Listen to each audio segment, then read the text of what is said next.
ketika tasawur berupa benampak segala yang nakal daripada jin dan syaitan bisuarin mukhtalifatin, dengan rupa-rupa yang berbeda. Kadang-kadang sekali surangan ada bibini rambut panjang, muha bebalik na rambut kayak ini, berbalik nah.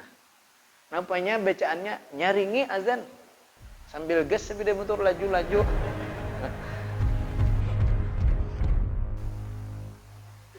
Qala al-muallif rahimahullahu ta'ala wa nafa'ana bihi wa bi'ulumihi fid dharain amin.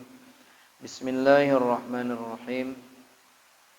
Wa qad yusannu al-adhanu li ghairi as-salati kama fi udhunil mahmumi wal masru'i wal ghadbani wa man sa'a khuluquhu min insanin aw bahimah wa 'indal hariq wa 'inda taghawulil ghailan ay tamarrudil jinni wa huwa wal iqamatu fi udhunil maulud wa khalfal musafir. Minggu tadi kita membicarakan tentang pengertian azan dan iqamat secara bahasa dan secara menurut syarak. Kemudian dasar kenapa disunnatkan akan azan dan iqamat itu ketika hendak sembahyang fardu, yaitu sebuah hadis Nabi SAW yang diriwayatkan daripada Abdullah bin Zaid. Asal usul kenapa disunatkan azan dan iqamat, di mana pada masa itu para sahabat ternyata kada hanya Abdullah bin Zaid yang bermimpi, tetapi lebih daripada 10 orang sahabat bermimpi dengan mimpi yang sama. Itulah asal dasar kenapa disunatkan azan dan iqamat untuk sembahyang fardu. Wa qad yusannul adzanu li ghairi sholati. Nah, berikutnya ini, dan kadang-kadang disunnatkan azan bagi selain salat. Ya, kadang-kadang azan dan azan itu kada hanya untuk sembahyang fardu, tetapi untuk selain salat pun ada kadang-kadang disunnatkan. Kama fi udhunil mahmum, sebagaimana di telinga seseorang yang sedih, pandangan kosong, bersuara bepandir kada lagi, kena sedih banget, ranai-ranai berubuyan banyu mata. Sunat tu diazanakan di telinga sidin.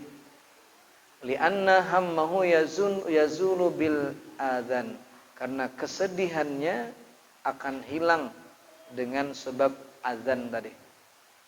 Walau lam yazul bimarratin tuliba takriruhu, seandainya tidak hilang kesedihannya sekali, dituntut untuk mengulangnya. Azan akan pulang sunat. Wal masru', dan di telinga orang yang dimasuki jin, kerasukan. Fa idza udzina fi udhunihi yazulu anhu sar'uhu wa yadhhabu anhul jin. Apabila diazankan di telinga orang yang kerasukan ini, kerasukan jin, maka akan hilanglah kerasukannya dan pergilah darinya jin yang merasukinya. Jadi mun pina bingung-bingung, mamanya ciling-ciling, cilang-cilang, mata kokoriak kada karuan, maka tengah malam mengiau Ustadz Ali guring desidin adzanakannya nyanyaringi situ. Pos bangunan orang sakomplikan. Sunat.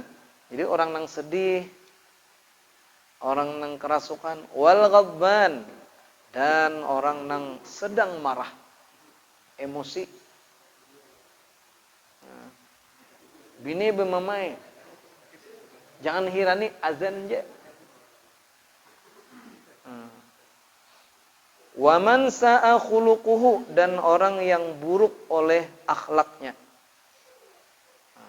Min insanin au bahimah, baik dari manusia ataupun bahimah, binatang. Orang pina amuk, habang muha kakanak orang tua kah. Dikubui sudah azan kan. Sunat tuh azan. Sunat diazankan. Au bahimah, ini dahulu aja. Bisa orang bahiri itu hendak berkorban sapinya amuk milas.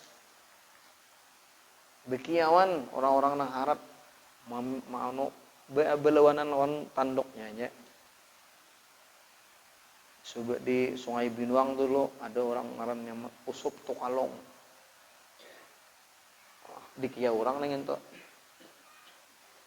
Sakalnya ada orang pinalamah uratan di sidin.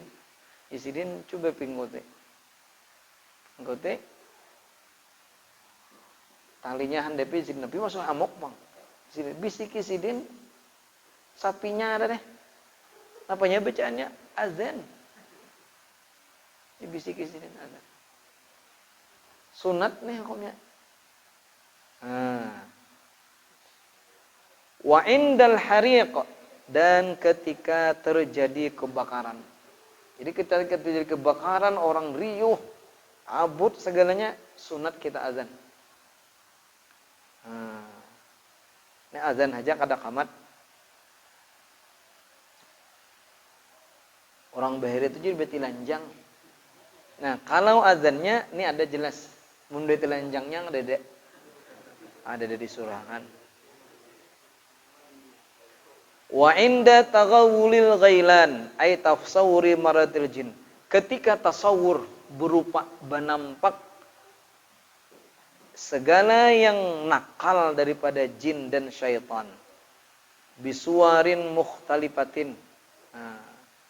Dengan rupa-rupa yang berbeda. Kadang-kadang sekali surangan ada bibini rambut panjang. Muha berbalik nah rambut kayak ini. Berbalik nah. Nampaknya bacaannya nyaringi azan.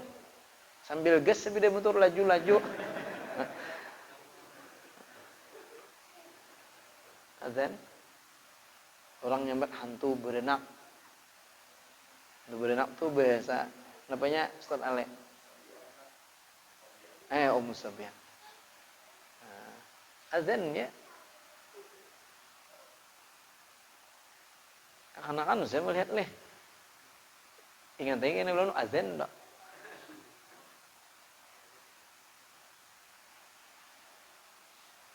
Jadi ada orang-orang yang dilihatakan, dibukakan. Apaan kah? Jadi mereka ternyata melihat jin-jin yang nakal itu ketika azan itu besar bukaannya, dan hadis Nabi dasar ada.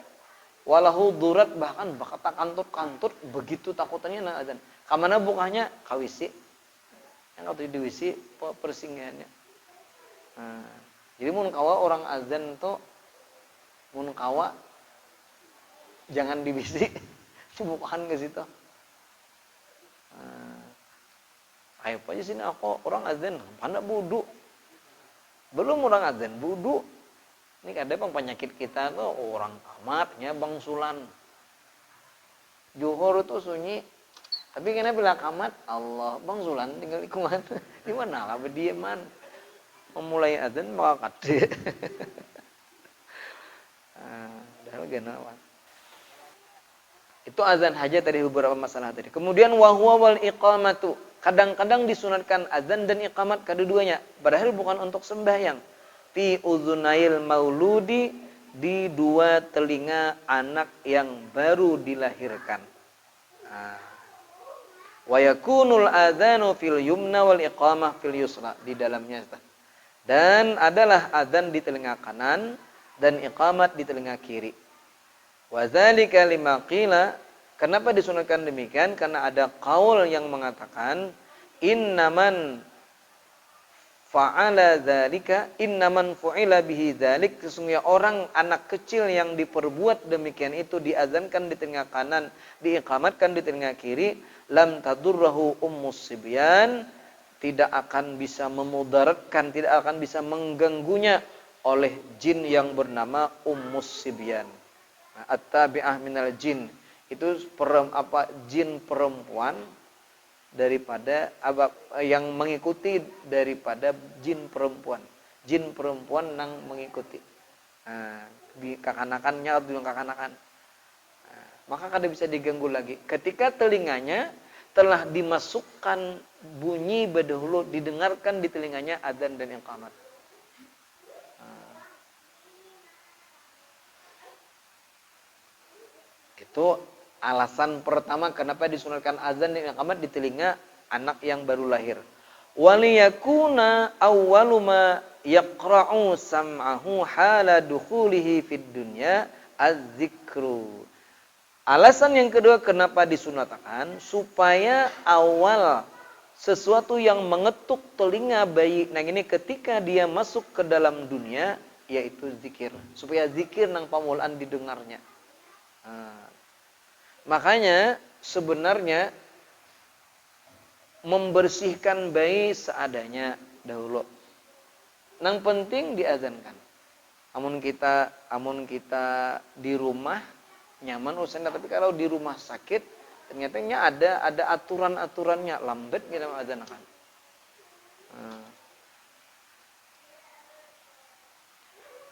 Wa yushtaratu fil muadzin. Nah, sekarang ketika ternyata dilahirkan, nang mengadzankan ini siapa orangnya kalau anak kecil nang dilahirkan nih? Ayyakuna zakaran musliman. Yang mengadzankan itu adalah laki-laki muslim orangnya. Jadi kalau kebetulan nang menghadapi nang itu bibinian berataan disunahkan adzan, kada. Harus ada. Makanya kalau kita jadi laki, bini nang itu anak beranak, harus kita adalah laki sekong supaya karena ada nang disunatkan azan. Karena kalau bibinian kada disunatkan azan beratan. Ini behano kan kita konyok ada karuan. Jadi behano ada nang cara mayan bersuara. Lagi boleh aja lah. Menunggui sudah yang keluar dia, mana ada nunggui lagi. Nah, paling kada ada keluarga kalau kita kebetulan aur, ada kainya kadang sanak memarinanya kah. Nang sana kita nang lalakian nang menunggu untuk mengazankan. Karena syaratnya nang mengazankan itu harus laki-laki dan muslim. Wa fil mauludi ayyakuna walada muslimin. Dan syarat anak yang diazankan ini bahwa ada dia anak dari orang nang muslim. Jadi kalau ada orang non muslim melahirkan, apa nih azanakan enggak ada? Harus diazanakan, kada disunatakan. Li'annal adzana min jumlati ahkamid dunya. Nah, karena azan itu termasuk jumlah hukum-hukum dunia. Wa auladul kuffar mu'amaluna mu'amalata abaihim fiha.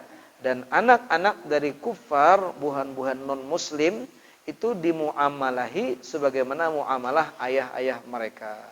Wa in wulidu alal fitrah, sekalipun anak-anak itu kan sifatnya dilahirkan atas fitrah. Bersih dari akidah-akidah nang kotor. Nah, tetapi karena inya beisi abah orang nang kada Islam, kada disunatakan juga azan dan iqamat. Nah, sekarang kita sering mendengar di TV-TV ada sinetron kisah bila mau nang ada nang napanya nang di sinetron di Indosiar nang banyak kisah orang dikuburakan, azab tukang anu bisa terjadi dikuburakan ada azan ketika kubur. Sunatkah? Ini jawabannya. Wa'lam annahu la yusannul azan inda dukhulil qabri. Ketahuilah bahwasanya tidak disunatkan azan ketika masuk kubur. Jadi ketika kubur tuh sunatkanlah azan, jawabannya di sini jelas kada disunatkan. Khilafan liman qala bisunniyatihi. Nah, cuma ini berbeda dengan ada ulama orang yang berpendapat disunatkan ketika masuk kubur. Kenapa alasan mereka nang menyunatkan? Jadi orang-orang nang azan hendak qamat itu alasannya ini qiyasan li khurujihi minad dunya ala dukhulihi fiha. Nah, alasan kenapa ada sebagian orang yang ketika menguburkan mayat itu mengazankan, alasan mereka menyunatkan dengan itu karena mengias, membanding dengan keluarnya seseorang bagi keluar daripada dunia atas masuk ke dalam dunia. Sebagaimana dia masuk permulaan ke dunia diazankan, maka ketika keluar pun disunatkan diazankan.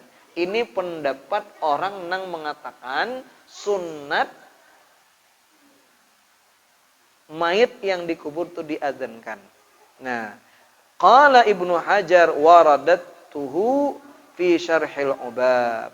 Nah, dan aku tolak ujar Ibnu Hajar, ini jelas di keterangan dalam kitab Syarhil Ubab. Nah, makanya kaul nang muktamad kada disunatkan azan.